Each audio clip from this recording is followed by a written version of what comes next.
ব্যবসা করলে অনেক ধরনের ক্ষতি হয়। একটা হলো আপনার করা হলো, এখন তারা রাস্তার ভিক্ষুকে পরিণত হয়ে গেল। তাদের পরিবার পরিজন তাদের নিয়ে কীভাবে তারা বাঁচবেন চলবেন এই জিনিসটা আমরা ওনার কাছে তুলে ধরব। উনি আমাদের কথাগুলি যুক্তি দিয়ে বুঝেছেন, বুঝেছেন তারা সমস্যার মধ্যে পড়বে, সরকারের সিদ্ধান্ত গভর্নমেন্টের সিদ্ধান্ত করতে হয়েছে। তবে উনি যে কথাটা বললেন এটির মূল বিষয়, সেটা হলো উনি বলেছেন এরই মধ্যে প্রশাসনিক উদ্যোগ নিয়ে হকারদের ব্যবসা বাণিজ্য করার জন্য বিকল্প ব্যবস্থা করার জন্য সরকারিভাবে যথেষ্ট উদ্যোগ নেওয়া হবে।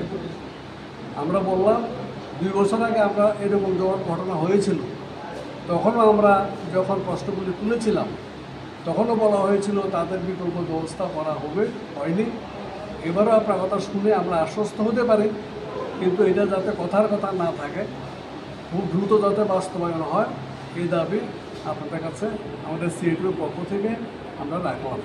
তিনি বললেন যত শীঘ্র সম্ভব পৌরসভার সঙ্গে কথাবার্তা বলে তার ব্যবস্থা করবেন।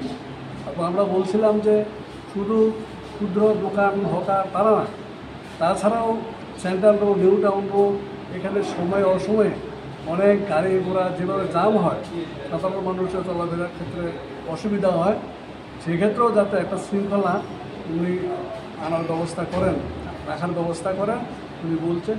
এই বিষয়টাও গুরুত্ব সহকারে সেখানে দেখবেন।